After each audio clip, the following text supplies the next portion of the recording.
ಇತ್ತಲಖಿಳ ಮಹಾರಥಾದಿಯನು ಕೊತ್ತಲಿಕ್ಕಿ ಸುಯೋಧನನು ಪುರದತ್ತ ಗೋಕುಲ ಸಹಿತ ಹಾದನು ಪೂತು ಮಜಾಯನುತ ಮುತ್ತಯನು ಮಾಡಿದ ನಿಯೋಗದ ತತ್ತವಣೆಲೆ ಸಾಯ್ತು ಬೇಗದೊಳ್ಳುತ್ತರನೆ ಕೊಳ್ಳೆಡದ ವಾಘೆಯನು ಎಂದನ ಪಾರ್ಥ.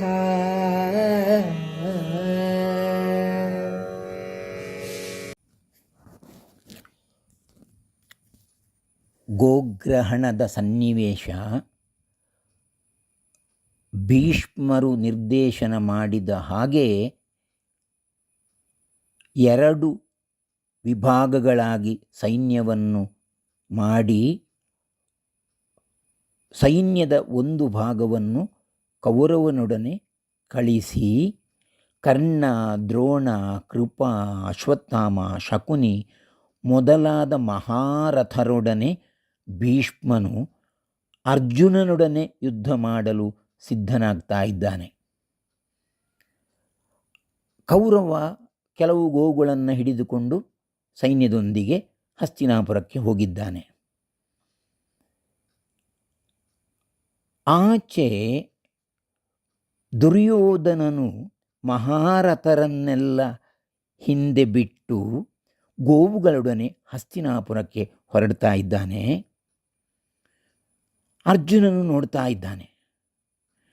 ಉತ್ತರನಿಗೆ ಹೇಳ್ತಾ ಇದ್ದಾನೆ, ಪಿತಾಮಹನು ಮಾಡಿದಂತಹ ವ್ಯವಸ್ಥೆ, ನಮ್ಮ ಮುತ್ತಯ್ಯನು ಮಾಡಿದಂತಹ ವ್ಯವಸ್ಥೆ ನಮಗೆ ಒಳ್ಳೆಯದೇ ಆಯಿತು. ಎಡಗಡೆಯ ವಾಘೆಯನ್ನು ಹಿಡಿದು ರಥವನ್ನು ಬಿಡು ಎಂದು ಉತ್ತರನಿಗೆ ನಿರ್ದೇಶನ ನೀಡ್ತಾ ಇದ್ದಾನೆ.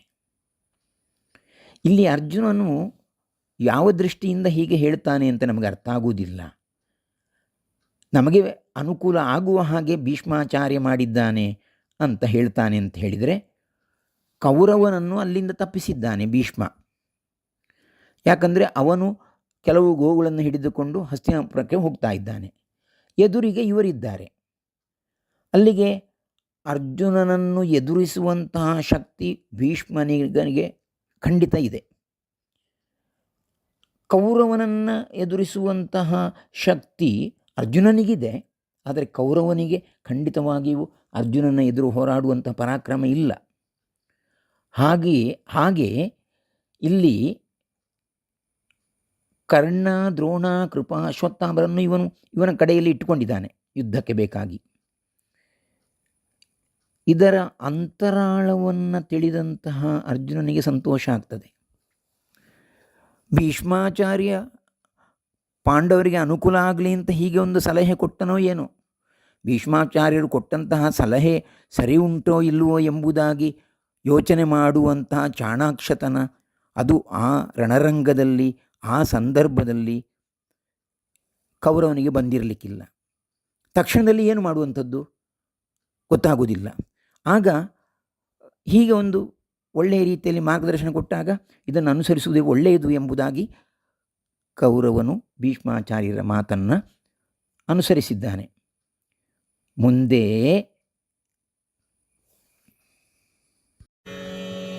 ತುರುಗಳನ್ನು ಮರಳಿಸುವುದು ಇದು ನಮಗೆ ಉರುವ ಕಾರ್ಯವೋ, ಮಿಕ್ಕ ಕೆಲಸದ ಹೊರಿಗೆಯನು ನಿರ್ಣಯಿಸಿ ಬಳಿಕಿನಲ್ಲಿ ಇವರ ಸಾಹಸವ ಅರಿದುಕೊಂಬೆನು ಕೊಳ್ಳುವಾಘೆಯನು ಇರಿತದೆಡೆಯಲಿ ಭೀತಿಗೊಳ್ಳದೆ ತರಿದು ತಿರುಗುವಲಾಗುವೇಗವ ನೋಡು ನೀನೆಂದ.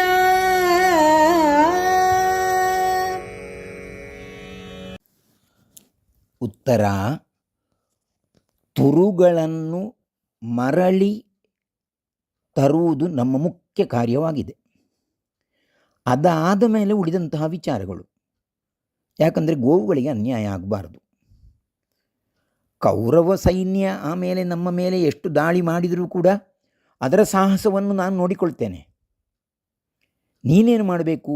ವಾಘೆಯನ್ನು ಹಿಡಿದು ರಥವನ್ನು ಬಿಡು. ಎದುರಾಳಿಗಳು ಹೊಡೆಯುತ್ತಿದ್ದರೂ ಕೂಡ ಹೆದರದೆ ಕೆಲಸ ಮಾಡಿಕೊಂಡು ಬರುವ ರೀತಿಯನ್ನು ನೀನು ನೋಡಬೇಕು. ಅಂದರೆ ಆ ರೀತಿಯಾಗಿ ನೀನು ಕೆಲಸ ಮಾಡಬೇಕು.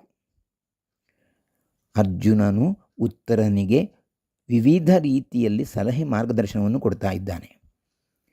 ಉತ್ತರ ಮೊದಲಿಗೆ ಪುಕ್ಕಲುತನವನ್ನು ತೋರಿಸಿದರೂ ಸಹಜವಾಗಿ ಅವನು ಕೂಡ ಕ್ಷತ್ರಿಯ ಕುಮಾರನೇ ಹೌದಲ್ಲ. ರಣರಂಗದ ಅನುಭವ ಅವನಿಗಿಲ್ಲ. ಇಂತಹ ಯುದ್ಧವನ್ನು ಮಾಡಲಿಲ್ಲ. ತಂದೆ ಅವಕಾಶ ಕೊಟ್ಟಿಲ್ಲ. ಹಾಗಾಗಿ ನಾವು ಅವನನ್ನು ದೂರುವ ಹಾಗಿಲ್ಲ. ಏನು ಮಾಡುವುದು? ಅರಮನೆಯ ಶ್ರೀಮಂತಿಕೆಯಲ್ಲಿ ಬೆಳೆದವ, ಒಂದು ಸ್ವಲ್ಪ ಮಟ್ಟಿನ ಗತ್ತು ದವಲತ್ತು ಇದೆಲ್ಲ ಇದೆ ಅವನಿಗೆ. ಅರಮನೆಯ ಶ್ರೀಮಂತಿಕೆಯಲ್ಲಿ ಬೆಳೆದಾಗ ಸಹಜವೇ ಅಲ್ವೇ? ಶ್ರೀಮಂತಿಕೆಯಲ್ಲಿ ಬೆಳೆದು ಮುದ್ದು ಮಾಡಿದಂತಹ ಮಕ್ಕಳ ಕ್ರಮ ಬಹುಶಃ ಉತ್ತರನ ಪರಾಕ್ರಮದ ಪ್ರದರ್ಶನದ ಆ ರೀತಿಯ ಹಾಗೆ ಇದ್ದರೂ ಇರಬಹುದು. ಅಂದರೆ ಜಂಬ ಕೊಚ್ಚಿಕೊಳ್ಳುವಂಥದ್ದು, ಒಂದು ಸಣ್ಣ ಕೆಲಸ ಏನಾದರೂ ಮಾಡಿದ್ರು ಅಂತ ಆದರೆ ಸಾಕು. ಮಾಡದಿದ್ದರೂ ಮಾಡಿದ ಹಾಗೆ ಆದರೂ ಹಿರಿಯರು ಹೊಗಳಿದರೆ ಇನ್ನೂ ಆ ಮಕ್ಕಳ ಮೇಲೆ ಹಾರುವುದೇ. ಮತ್ತೆ ಅವರನ್ನು ಹಿಡಿದಿಡಲಿಕ್ಕೆ ಸಾಧ್ಯ ಇಲ್ಲ. ಮಕ್ಕಳ ಎದುರು ಮಕ್ಕಳನ್ನು ಹೊಗಳಿ ಮತ್ತೆ ಅವರು ಮುಂದೆ ಸಾಧನೆ ಮಾಡದ ಹಾಗೆ ಮಾಡುವಂತಹುದು ಹಿರಿಯರಿಗೆ ಕೆಲವೊಮ್ಮೆ ಅದು ಬಹಳ ಸಂತೋಷದ ವಿಚಾರ ಅಂತ ಅನ್ನಿಸಿದರೂ ಅದು ಖಂಡಿತ ಹಾಗೆ ಮಾಡಬಾರ್ದು. ನಮ್ಮ ಶಿಷ್ಯರ ಬೆಳವಣಿಗೆಯನ್ನು ಕಂಡು ಅಥವಾ ನಮ್ಮ ಮಕ್ಕಳ ಬೆಳವಣಿಗೆಯನ್ನು ಕಂಡು ನಾವು ಅಂತರಂಗದ ಒಳಗೆ ಸಂತೋಷ ಪಡಬೇಕು.